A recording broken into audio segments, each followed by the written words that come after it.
welcome.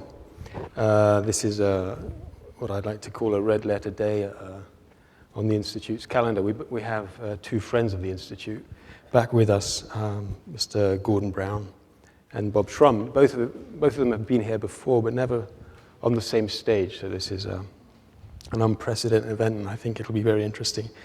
So welcome, both of you. Welcome back.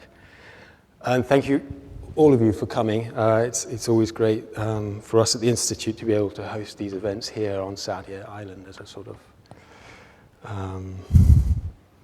it's the sort of foreplay of the fact that we'll be across the way very soon, and looking forward to it. Let me just introduce our two guests. The title of tonight's program is, of course, a conversation between Mr. Brown and Bob Shrum, entitled The World and Its Challenges in 2013.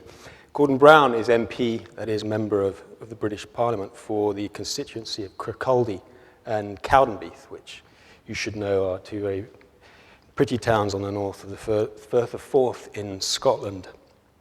He is also Distinguished Global Fellow in Residence at New York University. He is the United Nations Special Envoy for Global Education, and he is chair of the Policy and Initiatives Board of the World Economic Forum.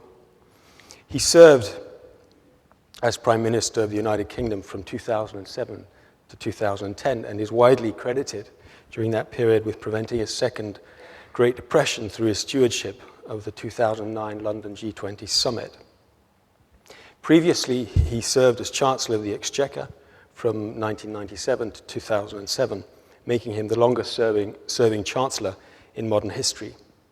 During the 10 years at the Treasury, Mr. Brown oversaw many of Labour's achievements, including the minimum wage, the winter fuel allowance, the Child Trust Fund, the child tax credit, and paid paternity leave.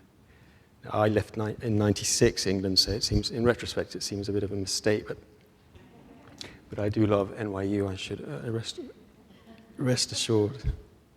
His role in government has shaped his views on the importance of education as a fundamental right of every child in the world and the key to unlocking better health, greater social stability, more rights and opportunities for women, and a higher standard of living. He is an ardent advocate for global action to ensure education for all. Mr. Brown is the author of several books, including Beyond the Crash, Overcoming the First Crisis of Globalization, and a forthcoming work entitled 2025, Shaping a New Future. He has a PhD in history from the University of Edinburgh and spent his early career working as a lecturer until his election to Parliament in 1983. Bob Shrum is Senior Fellow at the Wagner School of Public Policy at NYU. He was once described famously by the Atlantic Monthly as, quote, the most sought-after consultant in the Democratic Party, end quote. He served as a senior advisor to the Gore 2000 presidential campaign, a role he took on again for the Kerry Edwards campaign in 2004. Of note, given today's meeting, he served as advisor to the British Labour Party in the 2001 parliamentary campaign. Election campaigns, indeed, have loomed large in Bob Shrum's life. Since 1985, he has been a strategist and consultant for 30 winning US Senate campaigns, 8 winning campaigns for governor, the mayors of New York, Los Angeles, Chicago, Philadelphia, Denver, and San Francisco, and the Democratic leader of the United States House of Representatives, all of them winning campaigns. Hence the title of his book, No Excuses, Confessions of a Serial Campaigner, which was published in June 2007. He is otherwise known as a political commentator and journalist. His articles have appeared in New York Magazine, the Los Angeles Times, the New York Times, and many other outlets. He has been a columnist for Slate and the Huffington Post and writes a regular column for Newsweek / The Daily Beast. He is a graduate of Georgetown and Harvard Law School and has taught at Yale and Boston, as well as NYU. I once offended him. I think I described him as being on the far right. I simply meant the position he was sitting at. Gentlemen, I give you the floor. Welcome. Thank you very much. Thank you very much, and may I first say how great it is to be back here. I think Abu Dhabi is a wonderful place. I think what NYU is doing here is absolutely extraordinary, and I feel privileged to be a very small part of it. Secondly, it's an honor to be here with someone I admire. In fact, I would say of the political figures I work with in my life, he's one of the two that I most admire. And he's also my friend, which has been a great gift in my life. And what we're going to do is I'm going to ask him a few questions. We'll have a conversation. We'll do that for about half an hour. And then I'm going to turn it over to you, and you can ask him questions, and I'll try and stay out of the way. Philip, in his introduction, Gordon, talked about your role in the financial crisis. I think it was, I forget which headline it was or where I saw the headline, but at one point you were called the man who saved the world. We now have, 4 years on, an economic recession in Europe, a triple-dip recession in Britain, a slowdown in China, political deadlock in the United States. Why in the world have markets, stock markets, risen around the world? And what are the prospects for economic growth in 2013? Well, let me say, first of all, what a real pleasure it's to be here in Abu Dhabi, to be at this great center, to be with such a wonderful audience on this evening, and to have such a great chairman as my friend Bob Shrum, and to be under the leadership of John Sexton, whom I admire so much as president of NYU. And thank you for that very eloquent and kind introduction. The last time I think I was here, I had a different chairman. I think he said to me just before I came up onto the stage, he said, "Do you want to speak now, or shall we let people enjoy themselves a little longer?"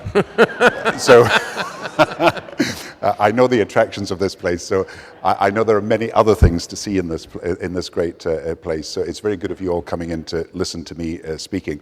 Bob's asked a very big question about where the world is now, and why. I think he's right. 4 years on since the big recession that we all faced, we have a European recession still. We have America not growing very fast. We have China slowing down. We have India, which needs high levels of growth, not doing so well.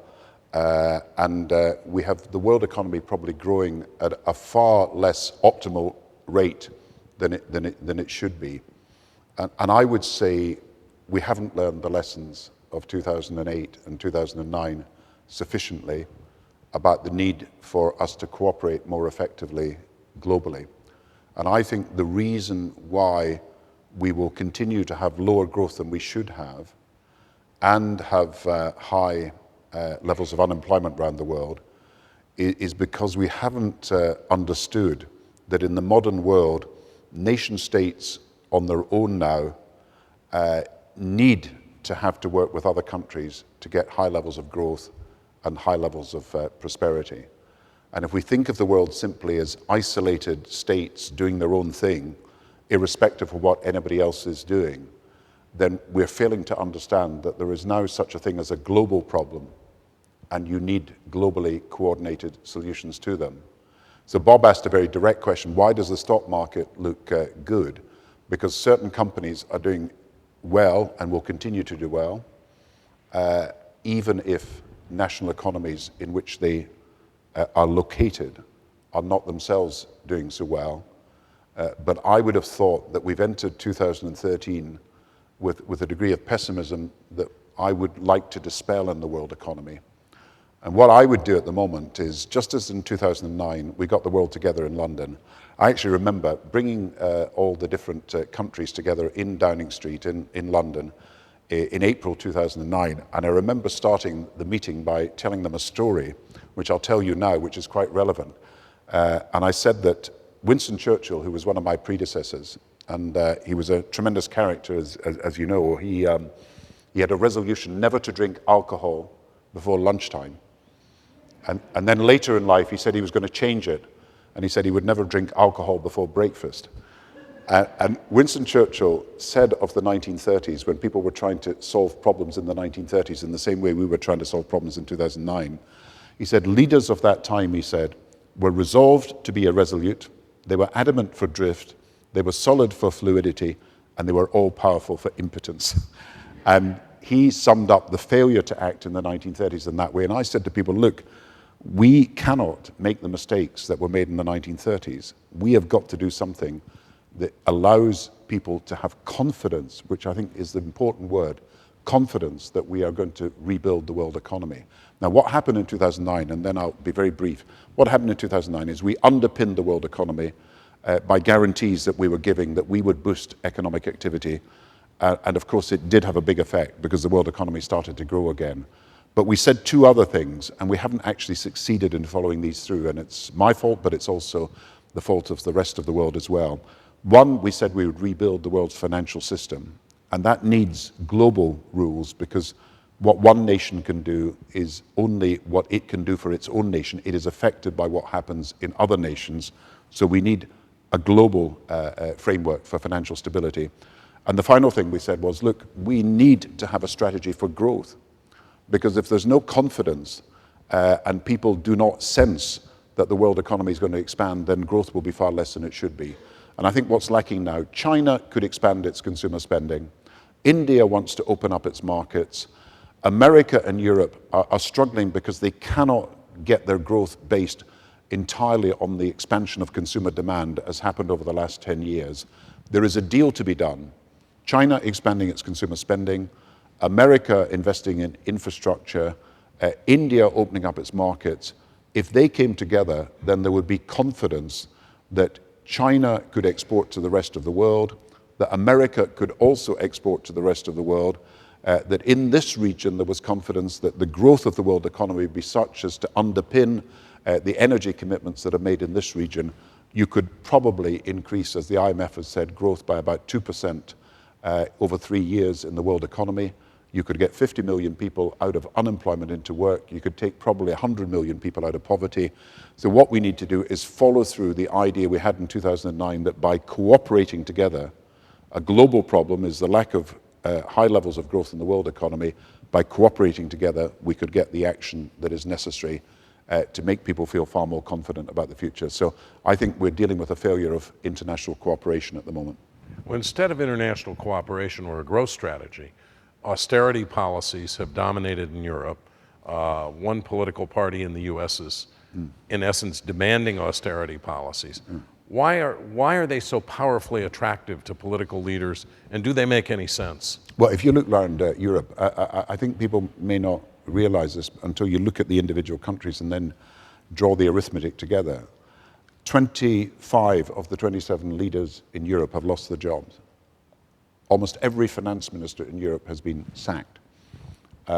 In the last 4 years, the anger of the public in Europe about the failure to prevent a recession in the first place and then to move quickly out of it has led to this massive change in the political leadership of Europe. And really there has been almost a clean sweep. Angela Merkel has survived, the Swedish Prime Minister survived, but just about everybody else has lost their job.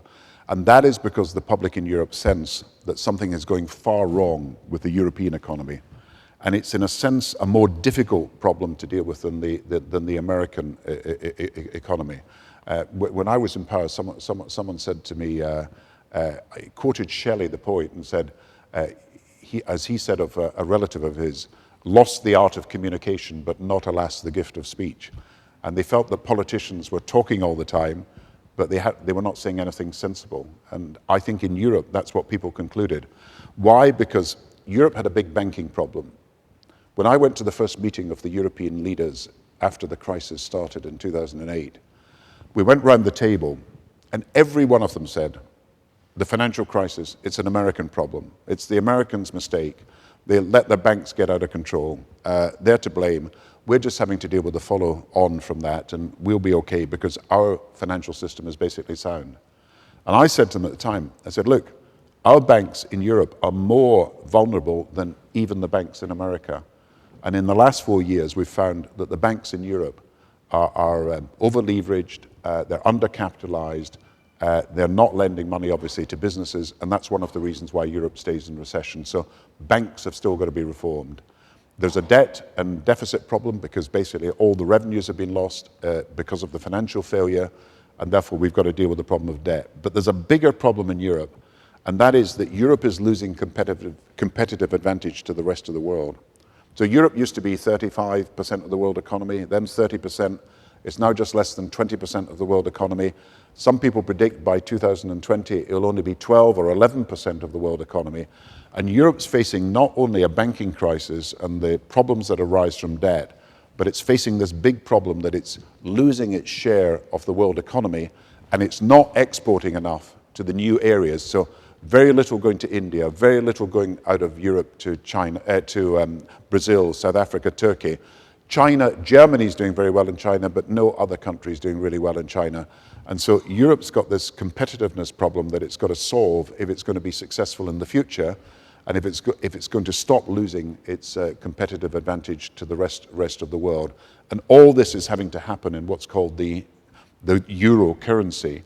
When countries can't do what Britain has clearly done over the last few years, it's adjusted its currency, it's been able to devalue essentially, but the rest of Europe can't. So Spain is caught in 25% unemployment, 50% youth unemployment, unable to become competitive other than by a long process of unemployment and lowering its wages. So Europe is finding it very difficult to get out of this, and my fear is that Europe will be stagnant as an economy for 10 years. So it's had already 5 years, another 5 years, unless we can do something about it. So Europe's problems are quite specific, and you cannot succeed simply by austerity. If the problem is a banking failure, debt, and lack of growth, and the constraints of the euro, you can't have a one-dimensional solution to what is essentially a four-dimensional problem. And austerity is the one-dimensional solution when you've actually got 4 different problems you've got to deal with. Could 2008 happen again? I think there's a danger that you will have financial crises at a more regular interval in the future if we don't do something about it.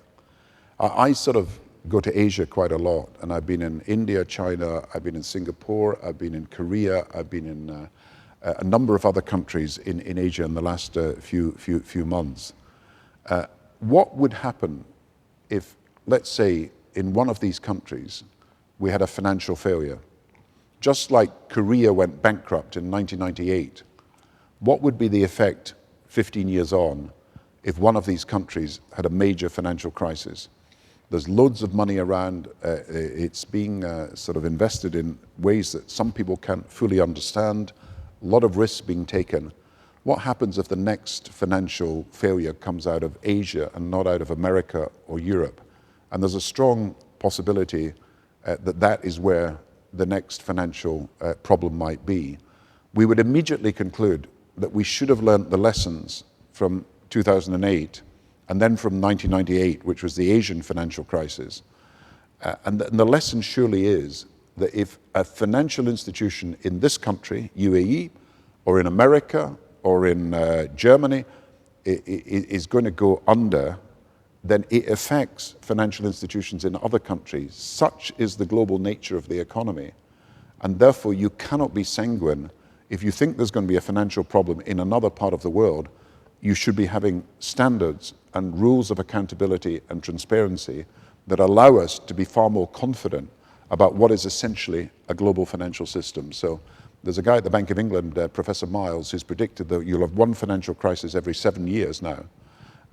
And whether he's right or wrong, it is right, in my view, that we have rules governing the financial system that take into account that banks are international institutions, that financial flows are now global and not national, and whatever happens in one country can directly affect what happens in another country, and therefore to have rules in just our own countries and not be interested in rules in another country is counterproductive and is going to lead to problems in the future. So I would want us to learn that lesson from 2009. The second thing we tried to do but didn't manage to do, and that was create proper rules for a less volatile global financial system. And I think people do understand this, that you're in a global economy. You know, when I was chairman of the IMF, we had these meetings in Washington, and we had all these demonstrations outside the meetings. And I remember, and I think, Bob, I told you this before, there was one banner outside one of the meetings, and it struck me as being very interesting, and it said, "Worldwide Campaign Against Globalization." and you know what these people meant. People feel a bit insecure because the world seems incredibly ill-organized for a world that is one of global financial flows. And to make people more secure, I think we need standards that are worldwide and not simply local. And so much of what you've said so far points to that conclusion, and I assume you would apply it to a whole range of issues like trade, climate,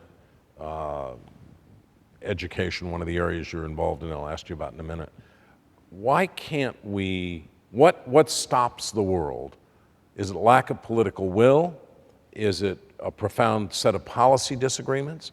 What stops the leaders from coming up with some of this new architecture that... You see, in the 19th century in Europe and America, you had local institutions, and they then proved to be inadequate to dealing with problems. So if you wanted to build roads, or if you wanted to have standards in factories, if you wanted to have proper rules for competition, if you wanted to have money supply that was stable, you built national institutions. And so the 19th century was a move in Europe and America from having locally run institutions that really controlled your lives to having national institutions. And in the 21st century, I think we're coming to realize that you're moving from having simply national institutions to having to have something that is global in a number of areas. If the environmental problem means pollution in one country can affect other countries, and we're all affected if people don't take action against climate change, and that's what the debate is, of course,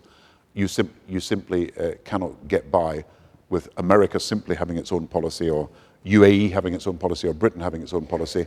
We're all affected by what each other do, and therefore we need to have an international policy, a global policy. That's true, I think, of financial standards, because if you have a global set of financial flows, you need global financial standards. It's true of growth, as I'm saying.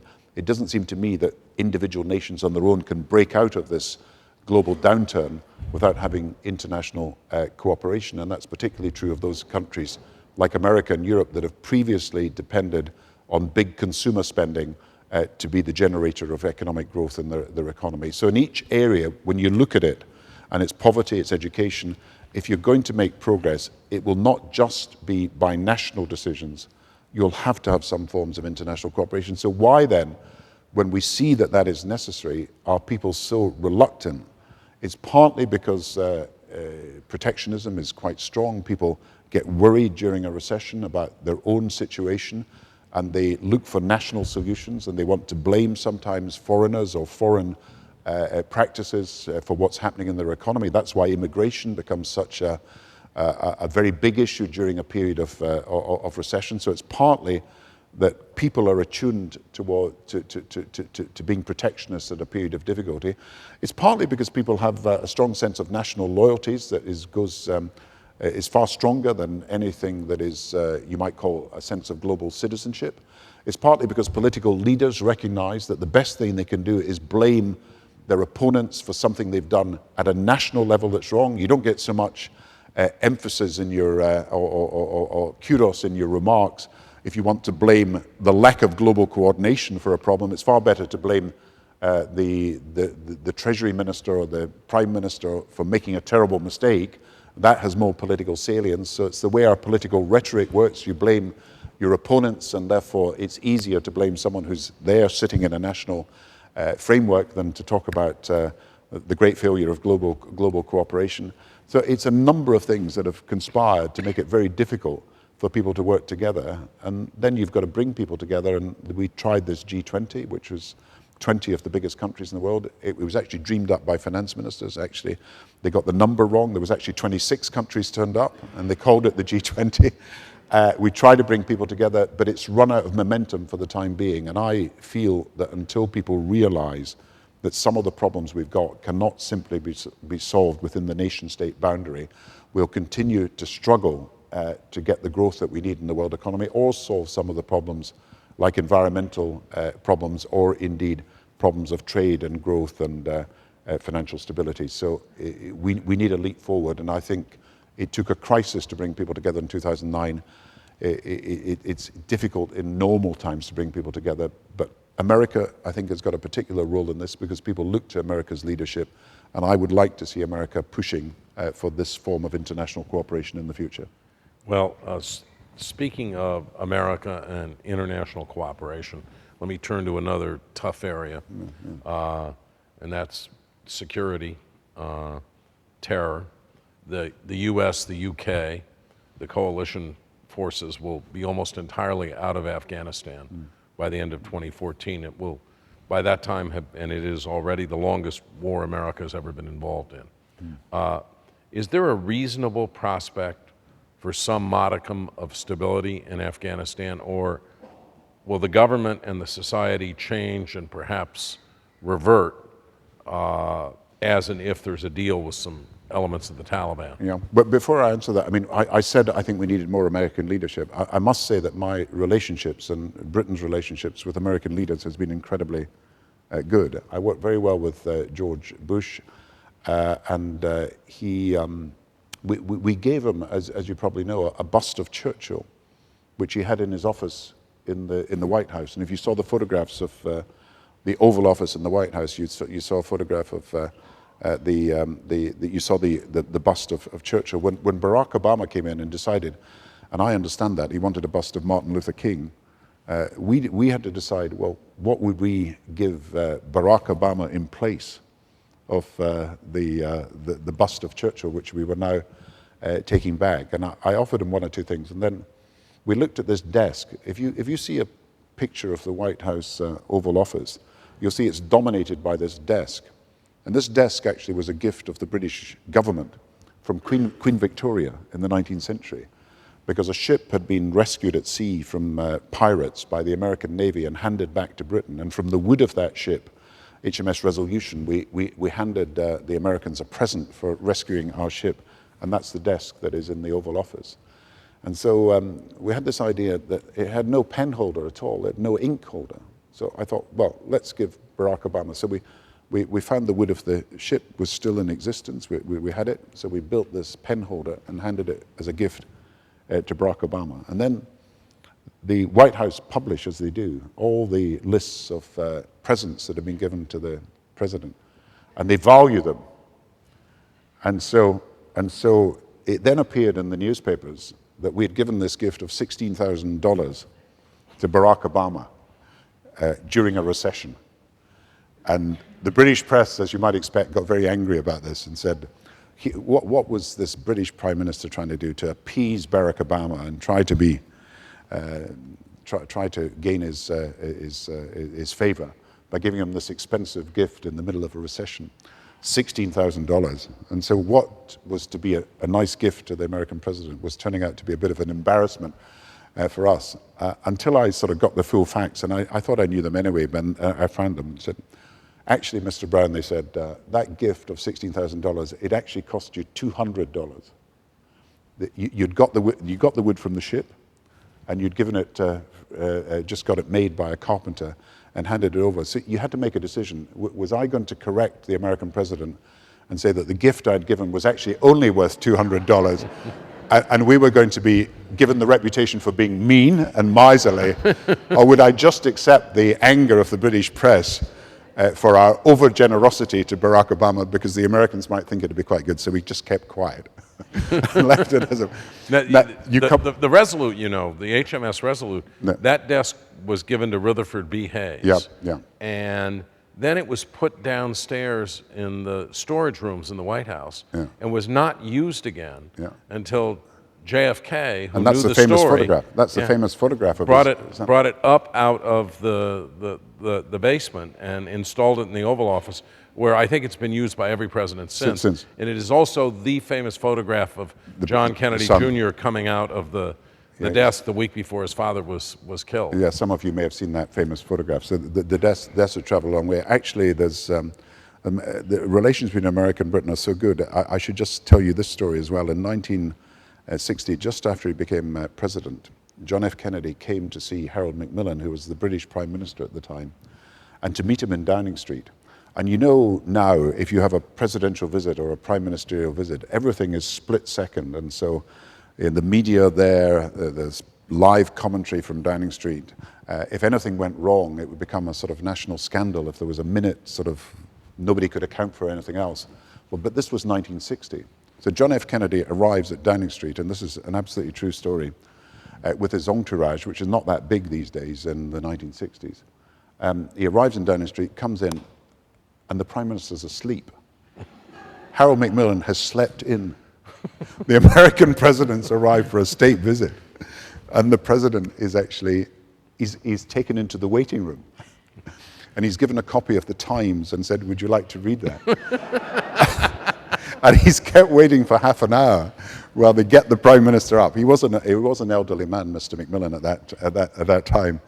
And the visit is commemorated because there's a book that John F. Kennedy has given Harold Macmillan that's actually in the library at number 10. But just imagine if that happened now. If a president arrived for a meeting with a prime minister or vice versa, and one of them was asleep, you would never hear the end of it, would you? About their reputation being... So let's go to the important issue. Let's go to... Well, no, The relations Afghanistan. Relations between America and Britain are good, and we have worked together on Iraq and Afghanistan. My problem is what has happened in Afghanistan and what has changed over the last few years is really only one thing. There's a war weariness. So the American public, the British public, the French public, the German public, I find it difficult to imagine that democracies can actually, 10 years is a long time for people in a democracy to be at war. And Iraq and Afghanistan has really lasted since 2001, really. And so you've had 12 years. I personally believe that Pakistan is the epicenter of the problem, not Afghanistan. I believe that it is very difficult to imagine at the moment that Afghanistan is going to be at peace as the foreign troops leave. But of course, it's not at peace today in many respects as well, because there is an enormous amount of violence taking place. And I feel that we should be addressing what is the root cause of the problem, and that is that we have not managed to deal with some of the problems of extremism on the Pakistan-Afghanistan border. And until we either get all countries in the area prepared to adopt the same policy, or find a way that trade can break this cycle of despair that exists in these areas, I sense that this tension is going to be with us for quite a long time. And if you look at what is being proposed for Afghanistan at the moment, you know that the Afghan army is being built up, the Afghan police is being built up. They will be sizable numbers, but they will not be effectively trained to the degree and the level that is necessary. The air cover, for example, for an Afghan forces is going to be very, very, very limited, and therefore it is difficult to see anything other than a huge split emerging in the country in 2014. The way forward is really to look at Pakistan and what we can do to solve the problems there. And what about what may become the urgent foreign policy crisis of the spring, Iran? Yeah, I think we've got to put everything in context. You know, if someone had said 5 years ago that you would have demonstrations in the Middle East and North Africa, as we've seen in Egypt and Tunisia, but right across other parts of the region, they probably would have predicted that these demonstrations would have an anti-American component, and they would be led by extreme sects. In actual fact, that is not what happened in Egypt or in Tunisia or in the rest of the region. There was very little anti-Americanism in the original demonstrations, and they were led by people who wanted a broad-based solution to the problems of their countries, and young people particularly feeling that there was an absence of opportunity and the dignity that should be accorded to citizens in these countries had not been properly guaranteed. So the context of our examination of what's happening in this region, the Middle East and North Africa, it seems to me, is that there is a far greater willingness to work with the West in solving some of the problems than people have imagined. Iran is quite isolated in its attitudes towards America and towards some other countries in the region. And there is a sense, I think, across the region as well as across the world, that they wish Iran to accept the pressure of the world community, that they should come to some accommodation over the nuclear weapons. And remember, Iran is breaking the nuclear proliferation treaty. It's not a question of Iran sort of not having done anything wrong. If they pursue a course for nuclear weapons, they are breaking the non-proliferation treaty. And so I think the context is Iran is more isolated than it may have looked from the perspective of examining the region a few years ago. And I think that may make it more possible to get an agreement. And if no agreement comes? Well, I don't think, you see, if you're in a job like I have been in, it does not make sense to rule out options. So I would not expect the American president or any leader in Europe to rule out any options. But obviously, you want a peaceful solution to this. I'm going to turn this over to the audience in a moment, but I want to ask you one other thing, and that's about your role as the UN Special Envoy for Global Education. Tell us about the effort. What's at stake? What will it take to get the job done? What's the size of the problem? And is there the will there to move on this? It's the one millennium goal that's conceivably attainable. There are 61 million children who will not go to school tomorrow or any other day. And in the year 2013, it is a sin that so many young people are denied even the most basic right to education. Particularly so since, as everybody knows here, the cost of educating a child is not something that is so onerous that we should not be able to find the teachers and the books and the schools that can educate them. I want just very briefly to tell you the story of Malala, the girl in Pakistan who I've come to know, who's now in hospital in the United Kingdom and is recovering from, as you know, being shot by the Taliban for daring to want to go to school. And this young girl, 15 years old, has, in my view, become a symbol for a girl's right to education. She had tried to go to school in our home area in Pakistan, but a number of the schools there were either burnt down or forcibly closed. She was going to school one day with her friends on a bus when someone came onto that bus and asked, "Who is Malala?" And she bravely said, "I am Malala," and she was shot by the Taliban. And she was left for dead. But fortunately, she was rescued. She has had head and neck and sort of major surgery, and she is coming round. And when this happened to her, what is amazing, I went to Pakistan a few days later. 2 million people in Pakistan, and this is not known in Pakistan, signed a petition demanding that every girl should have the right to go to school. Girls who had never spoken up in public, or young people, started wearing "I am Malala" headbands. The Pakistan government had to agree to pass legislation for the first time for universal compulsory education. Incredible. They agreed 3 million stipends or bursaries for children. They're now debating increasing the budget on education so that they can get every child to school. And so girls themselves were saying, we are no longer prepared to accept a situation where we cannot go to school. And if you take the girls who are discriminated against in education through not getting access to school, and that's true of Nigeria and Africa, as well as it's true of India, Pakistan, Bangladesh, then the number of children who are in child labor, who are working today, about 15 million of the 61 million children are working full time when they're 8, 9, 10, 11, 12 and should be at school.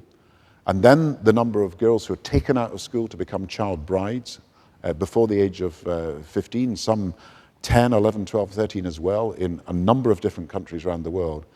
Then there are abuses and violations of human rights that we've got to deal with. And if we could deal with them and train the teachers, we could achieve, for the first generation in history, this would be achievement, every child at school. And so instead of developing some of the talent of some of the people, which has been the historical precedent, we would start to be the first generation who is developing all the talent of all the people. So I think that this is a goal that is both achievable, but one that is incredibly desirable. I'll just give you one example to show that. I went to Abuja in Nigeria. And you think of sectarian violence in Mali and Somalia and so on. This is Nigeria, which is going to be and is the biggest country in Africa, oil rich, but also with the problem I'm just going to describe. And I went to a school just outside Abuja in Nigeria, and I was there on a visit. And funnily enough, through a complete accident, as I was going into the classroom, a lot of cars drew up outside the school, and out came Bono, the pop singer, with a man called Brian Williams, who's a famous American TV journalist. Yes, NBC. NBC. And Bono was there to film a report, and he had this huge crew with him. And so we both went in together into this classroom. And as you do when you're talking to kids, you ask them what they want to do when they grow up, what they want to be. So, you know, they wanted to be just like any child in any country. They wanted to be teachers, but they wanted to be doctors, they wanted to be scientists. Airline pilots was incredibly popular, engineers and so on. Nobody, of course, wanted to do my job and be a politician. And to Bono's surprise, nobody wanted to be a pop singer either, and I think he was quite shocked by that. But the teachers then described what was happening in this school. There were 3-tier desks, there were sitting on the floor where there were no desks, there was corrugated iron roofs that were leaking, the place was in a mess, there were no computers, of course. And they were telling me, up the road, not far away, in Abuja, a madrasas had been started. And basically, it was attracting, because it was offering free education, a new school, large numbers of young people from this school that we were technically funding, helping the Nigerian government, and they were moving into this indoctrination that was actually happening from an extreme sect. And this, I'm afraid, is one of the tensions that is being fought out. If we do not honor the duty that I think we all have to help make it possible for young kids to have education, then other people will do it, and may do it in a more extreme way, and may actually become what is, as we see in Mali and Somalia, but also in parts of Nigeria, a threat to security, as well as a denial of opportunity and a denial of the economic progress that can come from education. So I believe this is a mission to get children to school, to give them opportunity where it's denied, to make possible rights for girls where they don't exist. And that's why I'm working with Ban Ki-moon, the Secretary General of the United Nations, to try to persuade governments, both poor governments and rich governments, developing countries and developed countries, that they must invest in the education of a child. To me, it's a basic right, but it's definitely not just a need for opportunity. It's a need to protect ourselves in the future by having a fairer arrangement that appeals to people through investing in schools that actually help develop the real talents and potential of children. Hello. Thank you very much for the talk. The last topic about kids, then I think it's difficult to talk back about economy and other things. But I would like to start with the beginning of your talk about Europe, and just if you could say anything about Poland, where also the Prime Minister and Finance Minister is for quite a long time and hasn't changed recently. And in addition, you have said that we need a lot of global, let's say, functions or global politics and so on. If that is, let's say, the case in near future, whatever the near future means, what kind of political system should be for, let's say, the globe, since we have so many different systems, especially if we are in UAE and you're from, let's say, UK, which, let's say, political systems are different. So simply, what should be the global one? If you could answer that. Thank you very much. Well, thank you very much. And someone said once that Europe is divided into two, between those in the west of Europe who have Europe, and those in the east who believe in it. And I've found that the countries that have joined the European Union from Eastern Europe are big believers in the future of Europe. And whereas in a country like Britain, as you know, there's an ambivalence about membership of the European Union, in countries in the east of Europe, there's a recognition that this is the future. And I agree with that view. I don't think any country that's in that geographical vicinity should think that being outside the European Union is of any benefit to them, because so much of the trade is with each other, but it's also a community that has developed democracy and free speech, but it's also developed social and public policies that have been of benefit to everybody in Europe. So Poland, of course, has got this other advantage. I think, like America, you've discovered shale gas. And Poland, we have in Britain and some in the northwest of England as well. And I think that's going to change the picture for the next few years in a number of countries. And it changes the balance of who owns energy around the world. Oil and gas, of course, traditional forms, as in this country, will remain the most significant supply of energy. But those countries that are discovering shale gas have got an advantage in the short term, which could be a huge benefit to them. I think you were asking how can you integrate national identities with the idea of having a global management of either the economy or your environment. And nobody, in my view, can ignore the power of nationalism and the importance that people attach to being recognized for the country in which they were born or the country in which they live. And we found in Europe, you know, that there's been a huge debate about taxation in Europe. And you found people were trying to find sources of tax that were European-wide. So if you said that you wanted to tax champagne, the French would hit the roof because they want to have lower rate. If you said it was beer, Germany. You know, if you said it was cigarettes, it was Greece. You know, everybody has their own distinctive national traditions, and everybody wants to hold on to certain things that are, you know, peculiarly and quintessentially theirs. So you cannot think of a world where it is anything other than national governments coming together to form arrangements that allow for better coordination of policy. So the idea you're going to suppress national identity is in my view, naive and unattainable. But the idea that governments and countries can recognize it's in their interest to work together is, in my view, a very powerful idea.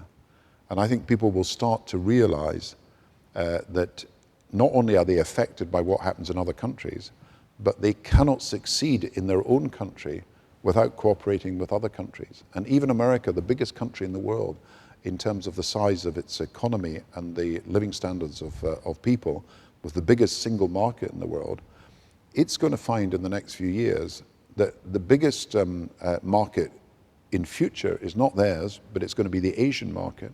And American companies are going to want to get into Asia as they want to get into this region and as they want to get into Africa.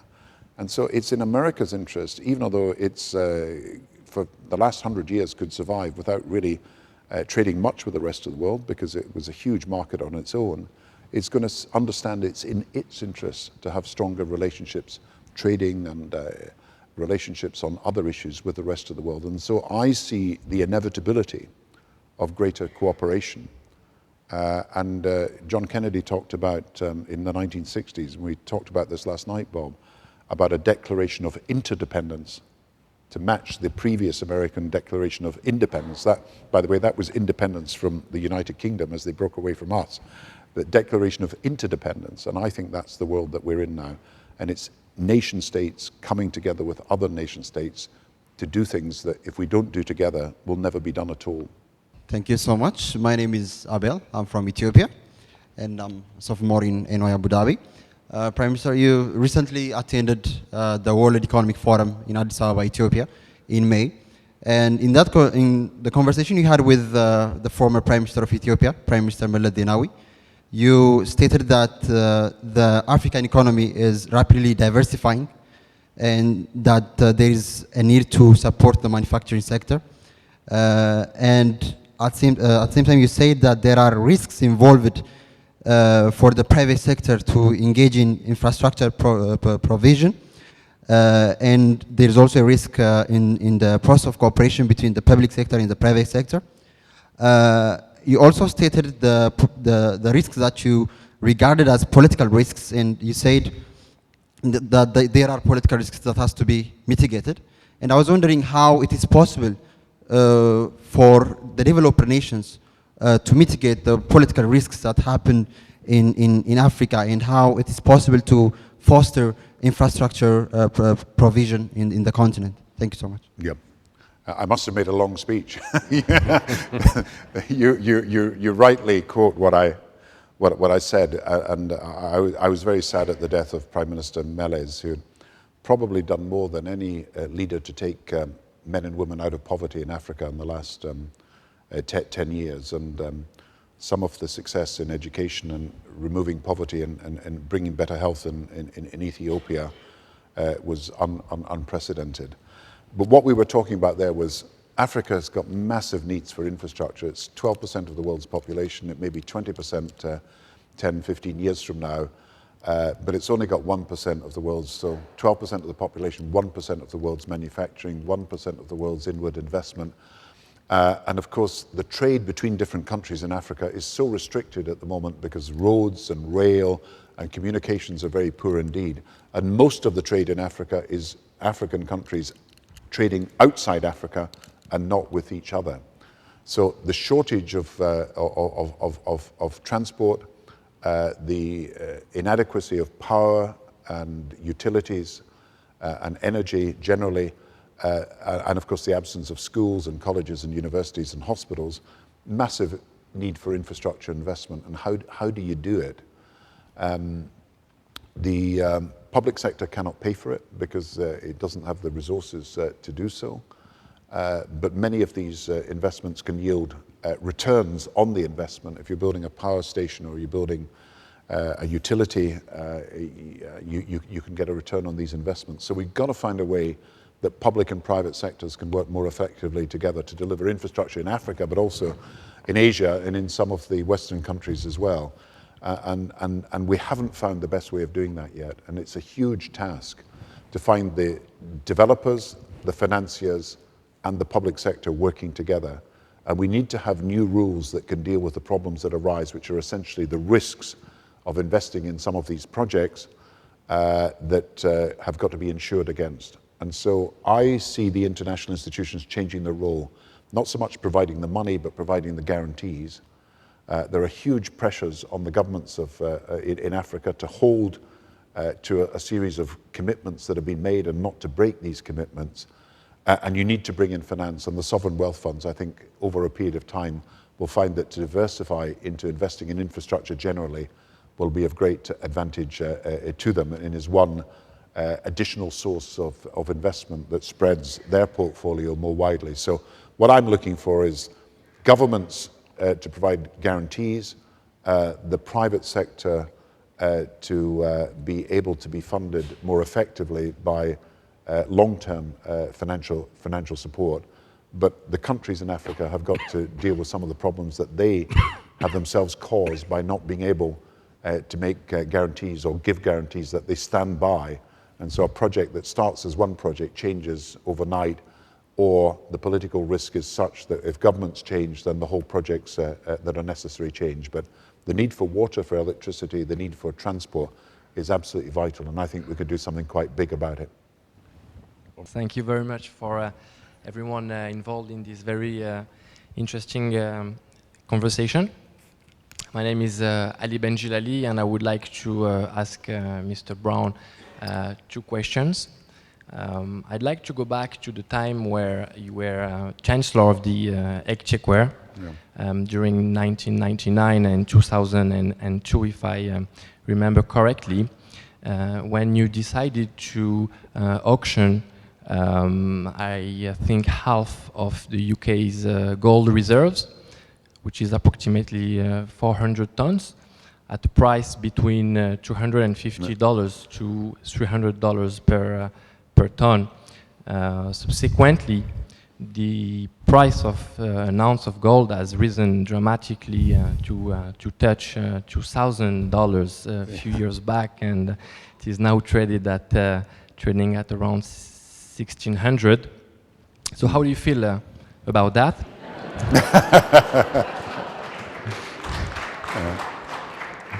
And second question, please, if time permits, what do you think of President François Hollande's ability to handle a very worrying French economy? Thank you very much. Well, these are two really interesting. Actually, I would defend the decision to sell gold. And I think when people hear what I have to say, they will agree with it. The problem that we had, and every country was having, around the time we made that decision, was that their portfolios were not diversified. So people had gold, but they didn't have yen, they didn't have euros, they didn't have dollars. And there's no country can really guarantee that its future is well protected if its reserves are only in one form. And there was a general agreement actually around the world, I think you forget that in your question. There was a general agreement amongst finance ministers that we would all diversify. So I think 20 countries sold gold at the same time.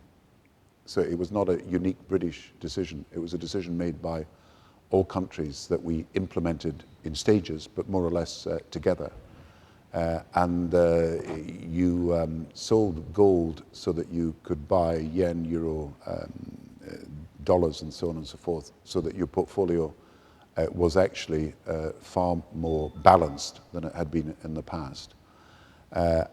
Whatever you think of the individual valuations, it's the right thing to do. You've got to have a diversified portfolio. And we took advice on this beforehand, but I think you'll find that, I think it was 19, it might have been 20 countries did exactly the same at the time. In fact, the IMF, the International Monetary Fund, did the same as well. So, you know, for a country, it's not the value of an individual item in your portfolio, it's the balance across the portfolio that really matters. As far as France is concerned, this is all part of the European problem, you know. If Europe cannot agree amongst itself about how it's going to get back to growth, then every country suffers. I mean, you've seen in the last few months that Germany went into negative growth. So we've not only got Britain in negative growth, we've got Germany in negative growth, we've got France in negative growth. And so you do need a European-wide solution. I mean, France cannot just go out on its own and expect to get results. It's going to have to persuade the rest of Europe, or the rest of Europe has got to agree on a common policy. I would have thought that you must have a long-term policy to deal with your deficit and debt. So you've got to have a policy that gives you a sustainable reduction in your debt and deficit. But you must at the same time have a policy that starts growth in the economy. I personally think it's an international policy. In other words, I think Europe would benefit and America would benefit from being part of a global action, because there's one part of the world that can increase consumer spending, and that is China, and parts of Asia can do that, which is not true of Europe and America. So one part of the world can increase consumer expenditure, and that could be the start of a drive towards building greater confidence. If China and Asia were buying more goods from the West, then of course the confidence in Europe and America would be higher. Then Europe and America would probably be able to increase its own spending in its own economy, and therefore would have more growth as a result of that. And of course, if China was increasing its expenditure, its consumer expenditure, then exports from Europe, from Germany, from the rest of Europe and America would be going into Asia. So that's the sort of strategy you need. No one country in Europe is going to be able to pull it off on its own. The fear is that not only do we have stagnation in the European economy, but people end up fighting each other with different policies that actually knock each other out and are counterproductive. So I would stress that there is the potential for a European policy where Europe thinks globally about how it can actually expand its economy over these next few months and few years, and that actually is the way forward at the moment, not one country just going off and doing its own thing. Good evening. My name is Ibrahim Al-Hashidi. I'm from Zaid University. I'm an accounting major, and you made a very good point about the importance of fairness and global cooperation. I'm working with my university over a research project, covering the importance of, or the effect of financial reporting over national economies. And one thing we did notice is that the effect of transparency between corporations is very, very volatile and important, and it affects, trade worldwide. Recently, EADS has come under fire for using unfair means to secure defense contracts with Saudi Arabia.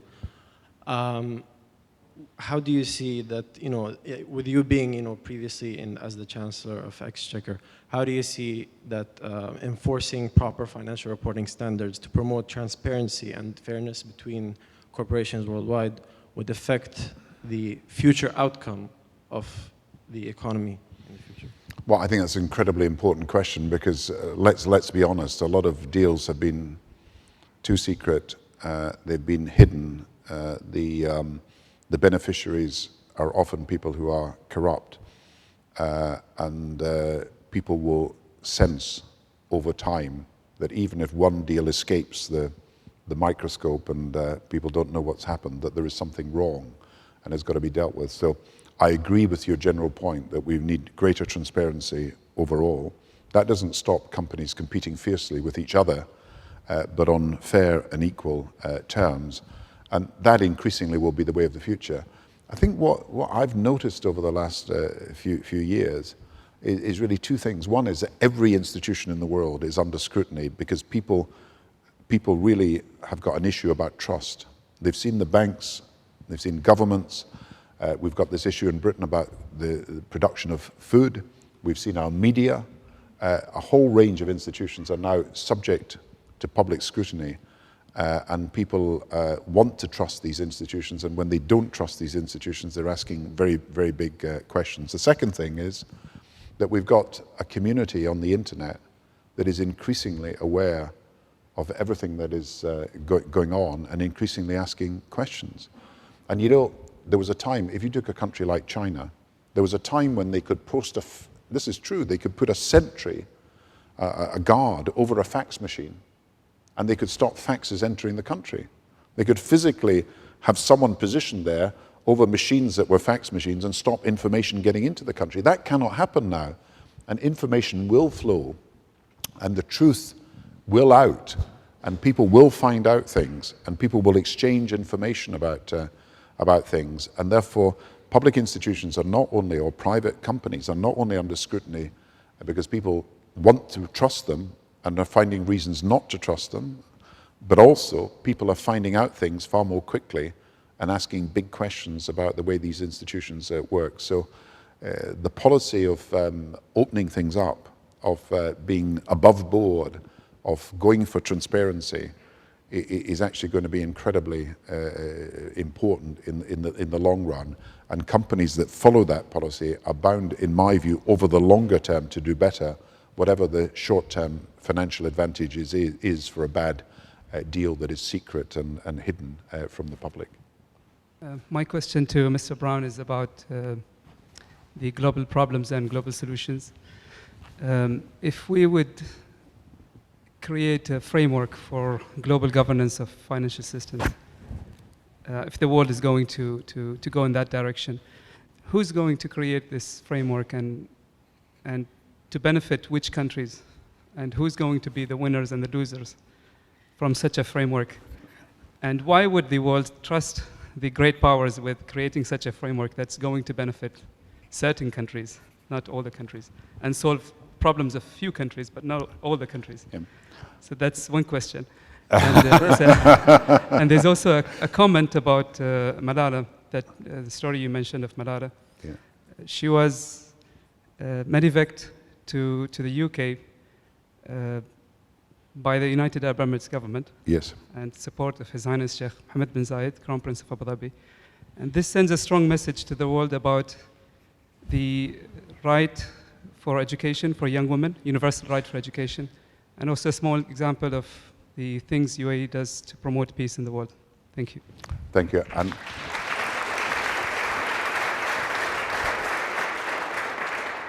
And let me pay tribute to the government of the United Arab Emirates, because not only were they the first to volunteer to make sure that Malala could get to hospital, but they were offering to help with the hospital costs as well.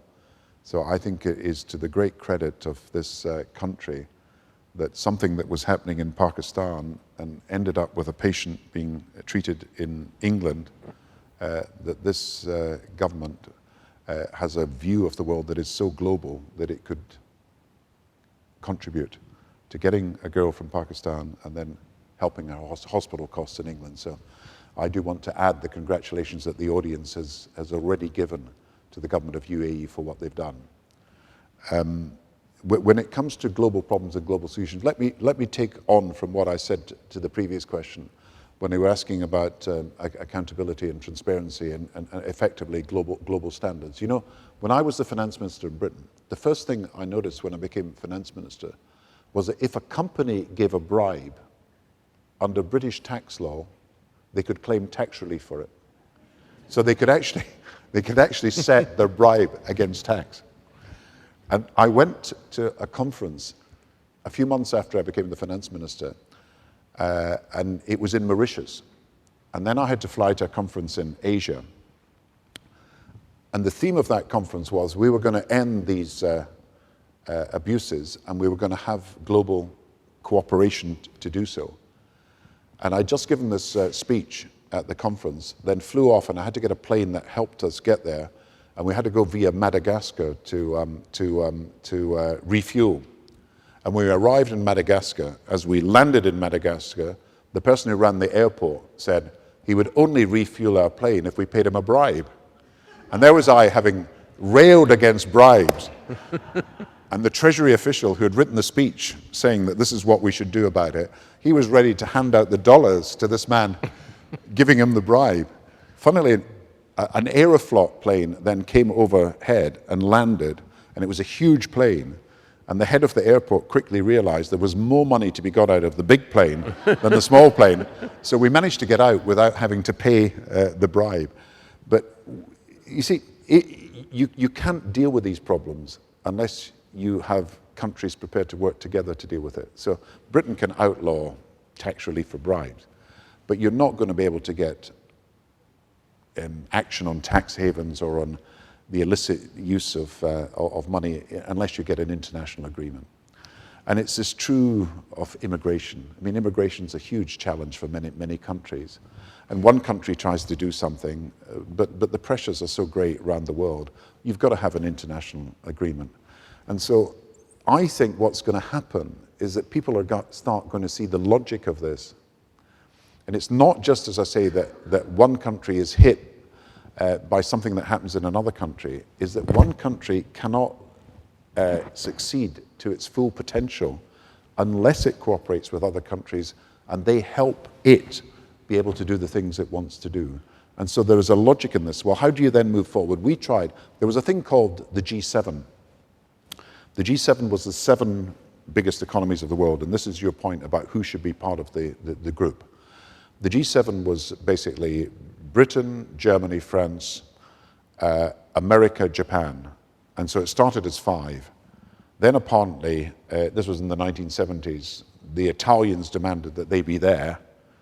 And the Americans said, if you want the Italians there, we're going to have the Canadians there. So it became G7. And then it became G8 because Russia was added to it when, after the end of the Cold War. But I realized in 2009 when we were trying to solve the world economic problem, and so did many other people, that if you just had these 7 people or 8 people around the table, you're not going to be able to solve that problem.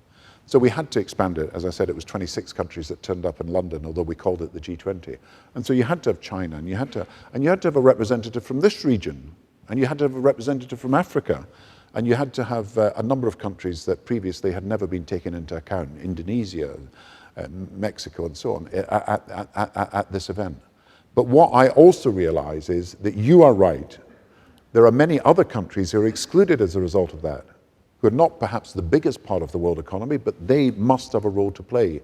So if you're going to have a G20 type organization that tries to make decisions about how the world can do things together, then you need to have a form of representation for the other 170 countries as well. You could have a constituency system where one country represents 10 countries, and so everybody gets a rotating role or a seat around the table. You can have a method of consultation of the other countries before the meetings so that you can have a manageable meeting. But you will have to consult countries that are important in their own right because they are countries, but are not the biggest economies in the world. And that is going to be vital for the future. But I've got no doubt you can find a way of doing that. And I've got no doubt that the issues that have got to be dealt with can only be dealt with in that way. And I think a country like UAE, which has got this internationalist vision, and by the way, I think the Vision 2021 is a great document that has been produced by the administration here with a period of public consultation before it was done. And so countries like UAE, which have a global vision, have a sense of their place in the world, can be part of this process that was once just 7 countries, once 5, then 7, then 8, then 20, in fact 26, but actually has got to include very many more countries if we're going to be effective in making decisions around the world. So I hope that countries who have not been traditionally inside the G20 will be countries that press for a new system that allows them to be represented in these major international meetings as well. At the beginning, you mentioned how certain stocks, certain companies were able to be resilient in the face of bad economies. Do you think it will be possible to develop social models where we can have social initiatives such as the Millennium Development Goals that are also resilient in bad economies? I think that's a great question. I think the reason, of course, why companies are more resilient is that if you're an American company or a European country or a UAE company, you're able to trade with those parts of the world that are doing well, as well as those parts of the world that are not. And therefore, it is the internationalization of the economy that is actually helping companies survive better when the country in which they're located may not be doing as well. But increasingly, of course, that means that companies become global and the mooring or the link with the country in which they're located becomes weaker. I think as far as the Millennium Development Goals are concerned, what's been missing is for all the good intentions, there is no obligation. It is simply a desire or a wish list about what we hope the world will do. So we've got no mechanism by which we can insist that either the richer countries help the poorer countries to do the things they want to do, or insist on the poorer countries using the resources effectively to achieve the goals that they've actually set themselves to do. So if you're thinking about resilience of goals like the Millennium Development Goals, you've got to have some form of strategy for implementing these goals. They can't just be what's desirable and what's a wish list and what we said we would do in 2000. There's got to be something more to it. There's got to be some sense of obligation, whether it's in a treaty or whether it's in an agreement between different countries, or whether it's in a permanently sort of renewable resolution. I think Martin Luther King said of the American Constitution, did he not, when he spoke, that it was a promissory note, that there's this huge promise had been made that every person, black or white, should have opportunity. But in fact, he said the check had been returned and had not been cashed properly because the money had not been spent to deliver it. And the Millennium Development Goals are perhaps in the same context, that these are goals, but we haven't put the investment into them, and we certainly don't have the implementation strategy. So I think that's my view, that to be resilient, the next set of Millennium Development Goals have got to be more demanding of both the developing country and the developed country for their implementation. Wanted to know what advice you might offer the incoming Bank of England Governor Mark Carney, and what similarities do you see between the UK and Canada? Well, I wish him well. It's a very big job, and he's an old friend of mine, and I think he is very eminently qualified for this important job. I think I would repeat what he has actually said himself, and this is, I think, where there's potentially a breakthrough in economic policy in the next few years. All around the world, people are looking at why growth is not high enough and why it's been held back when all the intention would have been to go back to growth and to have a spurt of growth as you recover as a world economy. So the Bank of Japan, as you probably know, has announced that it's doing a new program where it's set a minimum inflation target. And so it's broken from this idea that the goal of the Bank of Japan is simply to keep inflation low. It is actually setting an inflation target that they want to meet, and therefore they will gear their policy to actually increasing the rate of inflation for the time being. Ben Bernanke at the American Federal Reserve, you may have seen, has for the first time set a physical target for employment. The unemployment should be at least, or below, 6.5%. So American unemployment, 8%, is it, Bob, or just below? And he wants it to be 6.5%. So his goal is not simply to keep inflation low, his goal is to keep unemployment low. And so we've had a shift from what has been the standard practice of the last 20 or 30 years, that these governments and these banks have merely an inflation target, that their objective is simply getting to a level of inflation. And then you have Mark Carney, who's come to the Bank of England, and he said in an interview in Canada that he sees the case for what's called a nominal growth target. And so instead of the Bank of England simply having to get to inflation below 2% or at 2%, he would want them to link that to having a target for growth. And this is actually what we discussed in 2009 at the G20. We discussed whether we could have a nominal growth target. So we'd say the world economy should grow at 5% each year for the next 3 years, and we will take measures to ensure that that happens. And because that is our target, that means that employment will be a lot higher. It means that the level of prosperity in the economy will be higher. So that's the new thinking that I think is really interesting. Of course, you can never walk away from the fact that inflation is a permanent threat, but there are circumstances in which growth must come first, and that's basically what Mark Carney is saying at the moment, and I wish him well in what he's trying to do. You've been quoted as saying in the past that bank regulation was perhaps an area where you could have done better. You also mentioned earlier in today's talk that the next financial crisis could come from Asia, 4 years on from the last financial crisis, when it's actually indisputable that banks were at the heart of, or perhaps a catalyst, if not, the entire reason for what's happening in the world today. Very little has been done on regulation. There's not been any move forward, and it doesn't seem to be happening at all. What are the impediments, and actually what kind of regulation is required to ensure that a similar financial crisis doesn't happen again? The next one could be different, but it shouldn't be the same.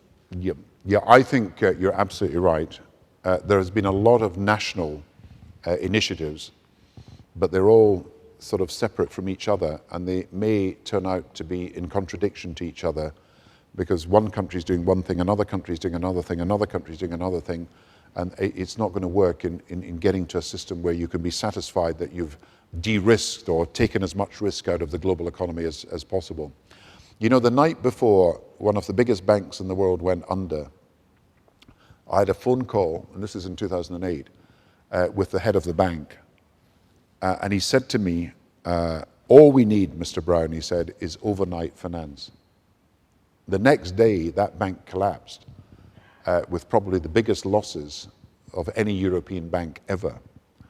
And so it is difficult when you're dealing with a situation where your banks are telling you that they don't have any fundamental problems, that they are basically sound, and they've only got an overnight problem. And then one of the other chief executives said to me, he said, Mr. Brown, we're only beginning to understand the risks that we have been taking.